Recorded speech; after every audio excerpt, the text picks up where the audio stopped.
जात प्रमाणपत्र अवैध ठरल्याने नगरसेवक पद रद्द करण्याची मागणी माजी नगरसेवक योगेंद्र थोरात आणि माजी नगरसेविका स्वाती पारधी यांनी केली आहे. सांगली मिरज कुपवाड महापालिकेच्या माजी नगरसेविका स्वाती सुरेश पारधी यांनी महापालिकेच्या विद्यमान नगरसेविका अश्विनी कोळी यांचे अनुसूचित जमाती जात प्रमाणपत्र अवैध ठरवल्याचा दावा करत त्यांचे नगरसेवक पद रद्द करण्याची मागणी केली आहे. स्वाती पारधी यांनी संबंधित अधिकाऱ्यांना दिलेल्या निवेदनात म्हटले आहे की 2025 ते 26च्या महापालिका निवडणुकीत प्रभाग क्रमांक 20 मधील अनुसूचित जमातीसाठी राखीव जागेवर अश्विनी कोळी निवडून आल्या, मात्र त्या अनुसूचित जमातीच्या नसल्याचा आरोप त्यांनी केला आहे. या प्रकरणी त्यांनी अनुसूचित जमाती जात पडताळणी समिती पुणे यांच्याकडे तक्रार दाखल केली होती. अनुसूचित जमाती जात पडताळणी समिती पुणे यांनी अश्विनी कोळी यांचे जात प्रमाणपत्र अवैध ठरवून त्यांचा जात वैधता दाखला रद्द आणि जप्त करण्याचे आदेश दिले असल्याचा दावा करण्यात आला आहे. या निर्णयाच्या पार्श्वभूमीवर महाराष्ट्र महानगरपालिका अधिनियमातील संबंधित तरतुदींनुसार अश्विनी कोळी यांचे नगरसेवक पद तात्काळ रद्द करून अनुसूचित जमाती समाजाला न्याय द्यावा अशी मागणी स्वाती पारधी यांनी केली आहे. यावेळी माजी नगरसेवक योगेंद्र थोरात उपस्थित होते. सांगली मिरज कुपवाड महापालिकेच्या 2025-26च्या निवडणुकीत प्रभाग 20 मध्ये अनुसूचित जमातीचं आरक्षण पडलं होतं. मात्र अश्विनी कोळी कांबळे मॅडम या आमच्याकडे आल्या होत्या तिकिटासाठी. तेव्हाच आमच्या लक्षात आलं होतं की यांचं कास्ट व्हेरिफिकेशन होत नाही, म्हणून आम्ही त्यांना काय बरोबर घेतलं नाही. मात्र स्वतःला खूप कायदेशीर पंडित समजणाऱ्या आमदारांनी त्यांनी मुलाच्या पॅनलमध्ये घेतलं. कुठल्या गैरमार्गानं हे सगळं पॅनल निवडून आलं. त्यानंतर त्याच समाजातील खऱ्या आदिवासी स्वाती सुरेश पारधीताईंनी अनुसूचित जमाती समिती जी आहे पुण्याला तिथं तक्रार केली होती. त्या संदर्भात 20/2/2026 रोजी मी तक्रार केली होती. त्यावेळेला अनुसूचित जमातीच्या समितीनं गेले 6 महिने व्यवस्थित त्यांची चौकशी करून 20 पानी निकाल 3 तारखेला दिलेला आहे. आणि त्यामध्ये अश्विनी कोळी उर्फ कांबळे मॅडम, म्हणजे त्यांचं माहेरचं आडनाव कांबळे, त्यांचं जात प्रमाणपत्र बोगस ठरवलं, रद्द करायचे आदेश दिलेले. त्या संदर्भात मान्य आयुक्तांना पण त्यांनी तसा मेल पाठवलेला आहे. तो मेल पाठवल्यानंतर पोचल्यानंतर लगेच त्यांचं नगरसेवकपद रद्द करणं हे शासनाच्या नियमामध्ये आहे.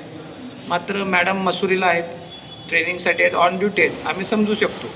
काल कलेक्टर साहेबांनी त्यांच्याशी ऑनलाईन फोनवर पण बोललेले आहेत. डिजिटल साईनच्या द्वारे ही प्रक्रिया पूर्ण झाली असती. काल रोकडे साहेबांनी आमचं परवा याच्या संदर्भात बोलणं झालं. पण आज तुम्ही महापालिकेत पाहिलं तर रोकडे साहेब नाहीत, अश्विनी पाटील मॅडम नाहीत, कोणीही नाही. आम्हाला एक असा डाऊट आलेला आहे की यांच्या आकांनी यांना कुठं तर स्टे मिळेपर्यंत कुठं त्यांना ट्रिपला वगैरे पाठवलं आहे का मुंबईला पाठवलं आहे का, तर स्टे कोर्टाचे ऑर्डर मिळेपर्यंत ही लोकं सगळी गायबच राहणार आहेत का, खऱ्या आदिवासीला न्याय मिळणार नाही का. झालं ना, आता या मॅडमना आम्ही एवढी लढाई करून खऱ्याचं खरं झालं. आज जात पडताळणी ऑफिसनं आदेश पारित केलेला आहे.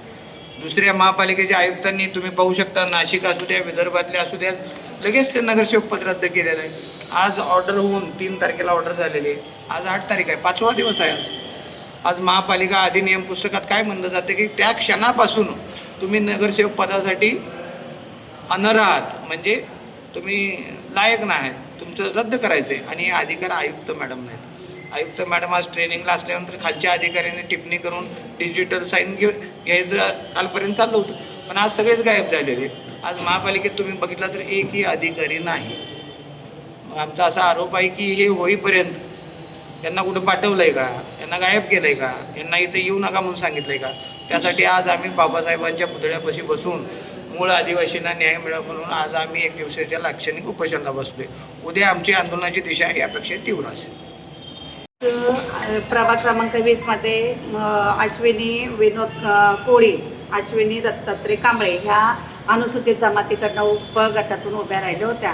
खरं त्या अनुसूचित जमातीच्या नसल्याने आज जात पडताळणी विभागाला मी प्रयत्न केले. 5-6 महिने त्यांची कास्ट व्हॅलिडिटी रद्द झालेली आहे. आणि त्यांनी ईमेल पण पाठवले महानगरपालिकेला, पत्र पण दिले, मला पण दिले, त्यांना पण दिले. तसं पाहिलं तर सांगली, सातारा, सोलापूर, कोल्हापूर या ठिकाणी आदिवासी समाजच नाही आहे आमचा. तरी पण वस्तुस्थिती अशी आहे की ह्या पश्चिम महाराष्ट्रात आदिवासी समाज नाही आहे, तरी पण यांना जबरदस्तीने त्यांना हे की आमदार साहेबांना माहीत होतं की ह्या त्या कॅटेगरीच्या नाहीत, तरी पण त्यांना पक्षात घेऊन तिकीट दिली आणि निवडून आणलं. मग आमच्यावर खऱ्या आदिवासीवर अन्याय झाला आहे. ह्या बोगस त्यांनी सगळी कागदपत्र जोडून जातपातीला दिलं. त्यांनी ऑलरेडी रद्द केलेलं आहे. आज मी न्याय मागायला आले महानगरपालिकेला. 4-5 दिवस झालं पत्र येऊन, आज त्याच्यावर कुठलीच कारवाई केलेली नाही त्या पत्रावर.